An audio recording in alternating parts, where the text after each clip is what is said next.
I've said this many times, but it's really true. One of the most exciting parts of training for me is the intellectual side. It's the mental side. It's working out the puzzles, and we all have different puzzles, and so you can't really, buy a certain textbook and find all your answers. It's a matter of working things through, working out what relationship is with what, and it's endless. As long as you're under the bar, or you got the bar in your hands, or whatever the movement it is, you're always going to be learning. I'm somebody that's made more than a few blunders in my time. In fact, on this channel, in this Squat Everyday journey, I've made the wrong judgments about, certain things, and it's kind of cost me months. One of the things was hip pain. This hip pain is one of those things that I'm upset at myself for not working it out sooner. I'm upset that it's cost me so much time, but part of all of that is also the hunger. So when this is my personality, when something is really difficult and something is just not an easy thing to work out, I want it more and more. I think the majority of us are kind of like that. If something is easy, you do it and you forget about it and you kind of turn your back and you go on to something else. It's not interesting. It's not difficult enough. But when something is difficult, but there's like a shining light coming through and there's hope, you go crazy with it. So yesterday's video, I told you guys about this little hip flexor thing that I have at the bottom of the deficit deadlift. So much so that I kind of started thinking about it more and more in the last 2 days. It's kind of been bothering me to an extent where I'm like, I don't know what's going on. Is this tightness? Is this DOMS? What is this? It's an odd sensation when you're feeling it in a tendon. DOMS in a quad or a glute. I know what that is, but when it's sort of like in a tendon, it's I don't know what a psoas is. It's not really a muscle that we're used to, like a skeletal muscle. It's kind of this wiry looking thing.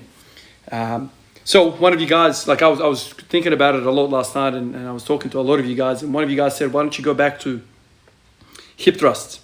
This fellow was saying that he thinks that I have a weakness in the glutes.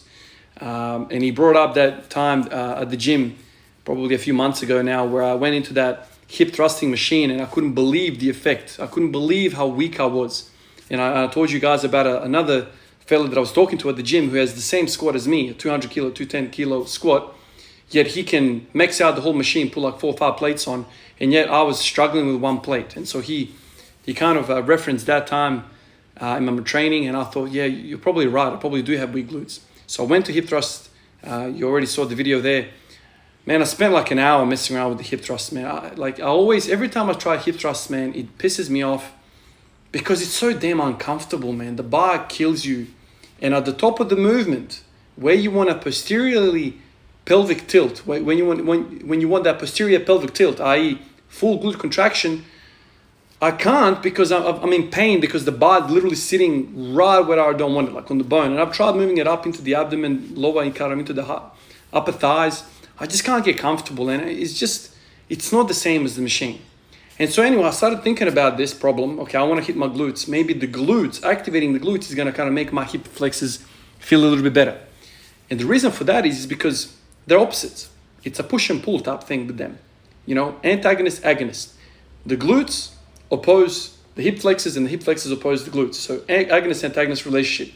So I could have thought about this problem and gone, okay, I need to work the psoas muscle. That could be the case, but because of the ATG squatting, because of these deficit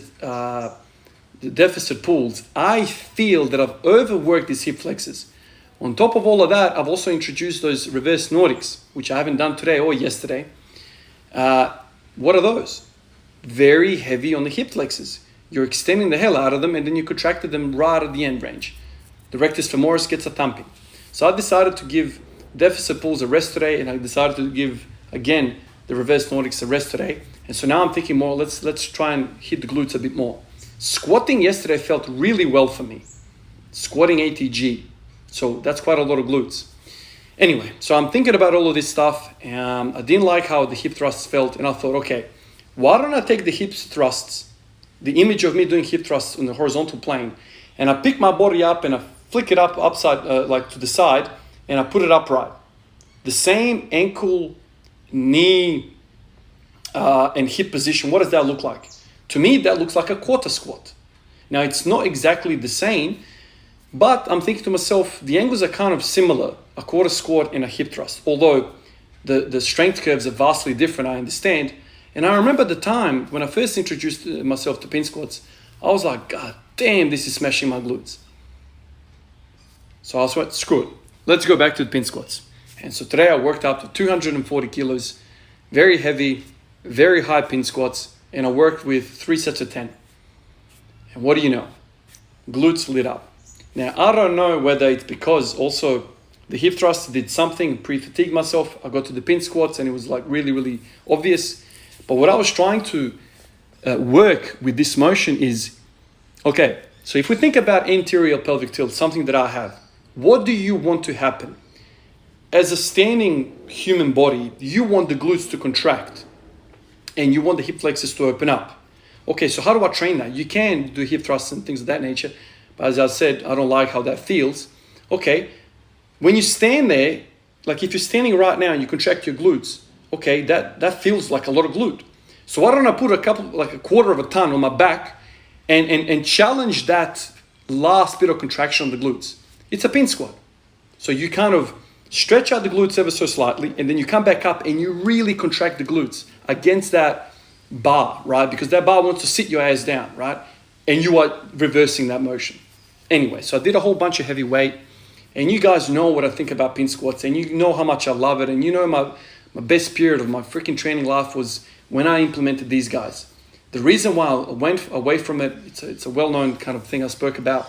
Initially, it was the lower back pumps, went into the posterior chain, training with 45 hypers, hip flexors. I did all of that sort of stuff, which led me to just freaking doing deadlift every day. And then I thought, well, I can't do deadlift every day, work up to freaking 240, 250 every single day, and work up to 240, 250, 300 sometimes with pin squats. So I gave them a rest. Now I'm getting to a point where deficit pulls feel good, and I'm thinking, I don't think I need to do them every single day. That's kind of what I'm thinking right now. And I thought, oh, maybe this is a glimmer of hope where I can slide in these pin squats. That's the thinking right now. One day deficits, another day pin squats. I really hope I don't smash my head on a concrete wall here with too much freaking axial loading, too much fatigue, too much CNS, smashing. I really hope I don't get myself into trouble with this. But let's see how it goes. Let's see if I can incorporate finally this idea of pin squats and posterior chain work. I am 1000% clear in my mind that what I need in my training is posterior chain work. RDLs, good mornings, deficit pulls, deadlifts, you name it, that's what I need to do. I'm not going away from that. I just think deficit pulls have a much higher cost compared to RDLs, much higher cost. In fact, the smaller, the more acute these angles are in the hip in the starting position. So I feel the deficits are even worse than normal deadlifts. And what have I been doing with normal deadlifts? Freaking no volume at all, man. I've been doing like singles for months now. All of a sudden I've started doing deficits. Yeah, I'm doing 60% of my true 1 rep max off the floor. I'm doing 60% of that. So really, I don't know what my deficit max is, but the more you kind of acutely put your body into these ranges of motion, I think the higher the cost. Especially for me, especially with posterior chain stuff like deadlifts. So that's the current thinking right now. The fellow that I spoke to has a very good point about my glutes. I think they're weak. Some of you guys said, oh, maybe because you're just new to that hip thrusting motion. I wish I had that machine right now, man. I'll be smashing that.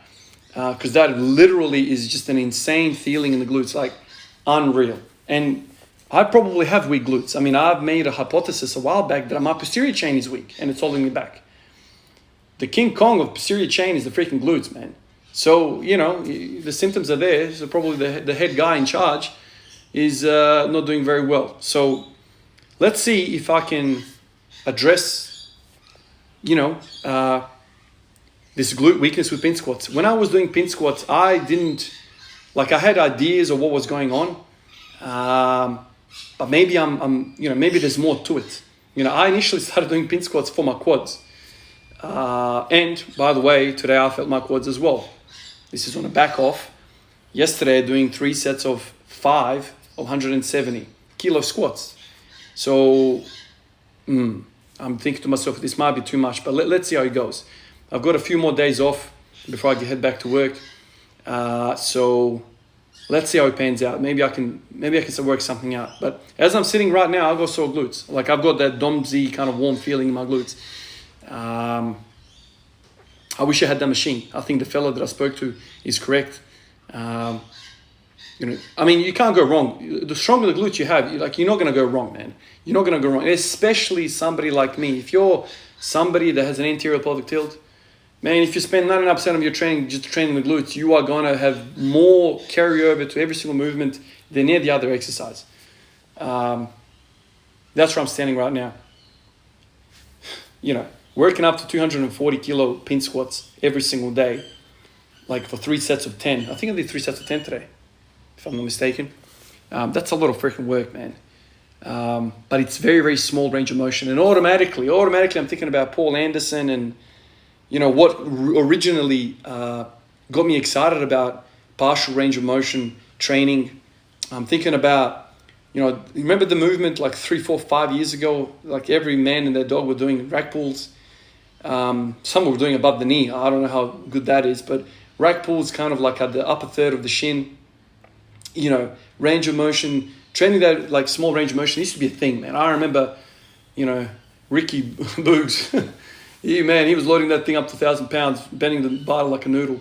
I remember thinking to myself, man, why is he doing all this? But, and then I remember George Lehman also, I think he had a program back in the day. I never did it, but the program was called PROM, the PROM workout, which is basically progressive range of motion training. And so he would basically have you start above the knee rack pulls, for a certain period of time, and you kind of load that thing up. I mean, you can imagine you could probably do like stupid numbers above the knee. And then slowly you go pin by pin down over time. And then eventually you see when you get to the floor, you're just a maniac. You've just kind of conditioned your body. So there's like a way of training the body as like a progressive range of motion way. That's also like some of the thinking that I had during the pin squats. For me, the pin squats though, when you get to a certain point in the pin squats, and you start dropping those pins, it's an exponential level of force required. Like if you go to, I don't know, from a really high quarter squat to like a almost parallel squat, man, it's like 10 times the difficulty. Like you literally like a couple of centimeters down on the pins is like exponential amount of difficulty because the body biomechanics changes. No longer can you rely on the quads to stand up. You become leaning over and more, and obviously there's a limit to it. But anyway, there's probably one way of training it this way. For me, as I've said, deficit pulls the highest cost, pin squats, the least amount of cost. That's how it seems to me.